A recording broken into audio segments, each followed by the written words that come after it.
அமைச்சர் சுப்பிரமணிய சாமி சொல்லியிருக்கிறார்கள், மறைமுக வாக்கு தானே என்று சொல்லியிருக்கிறார்கள். இதில் ஏதாவது தவறுகள் நடந்துவிடும், மால் பிரார்த்தி செய்து விடுவார்கள் என்பதை தேர்தல் ஆணையம் எச்சரிக்கையோடு கவனிக்க வேண்டும். இதில் ஏதாவது பணத்தை விளையாடி விடுவார்கள்.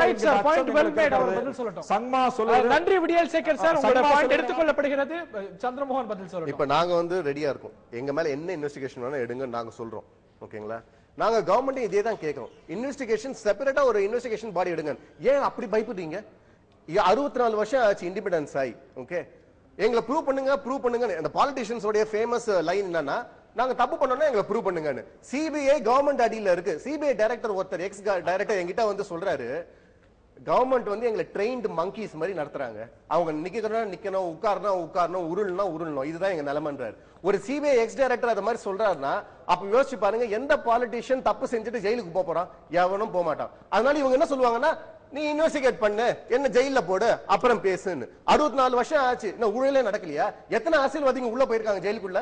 எத்தனை பேர் வந்து கன்விட் பண்ணிருக்காங்க? சொல்லுங்க, என்னைக்கு சொல்லுங்க பாப்போம். அப்ப ஊழலே நடக்கலன்னு நினைக்கிறாங்க. நீங்க வந்து மறுபடியும் வந்து இத வந்து காங்கிரஸ் மேலயும் பாலிட்டிஷியன்ஸ் மேலயும் இந்திய டெமோக்ரஸி மேலயும் இதை இறைச்சிட்டு இருக்காங்க. முதல்ல இவர்களே தவறு செய்தவர்கள் தான். இவர்களை சேர்ந்த கோர் கமிட்டியில் இருக்க கெஜ்ரிவாலா இருக்கட்டும், கிரண்பேடியா இருக்கட்டும், அவர்களே தவறு செய்தவர்கள். அவர்கள் மேல குற்றம் இருக்குது. அவங்க கோர் கமிட்டியை விலக்கட்டுமே. எங்க விலக்காம ஏன் கெஜ்ரிவால் வச்சிருக்காங்க, ஏன் பேடியை வச்சிருக்காங்க? அப்ப விலக்கிட்டு பேச வேண்டியதானே. அவர்களுக்கு என்றால் ஒண்ணு, மற்றவர்களுக்கு ஒன்று.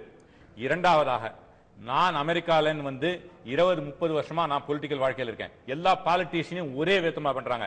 பிரணாப் முகர்ஜி 50-60 வருடமாக, மன்மோகன் சிங் போன்ற தலைவர்கள் இந்த நாட்டை நல்ல இடத்துக்கு எடுத்துக்கு போயிட்டு இருக்காங்க. இவர்கள் வந்து பாராளுமன்றத்தையும் பாலிடிக்ஸ்ல இது பண்றதால நல்லவர்கள் வரவிடாம செய்யறாங்க. நல்லது செய்யணும்னு பேர்ல அல்லது செய்யறாங்க. இது தவறானது. சும்மா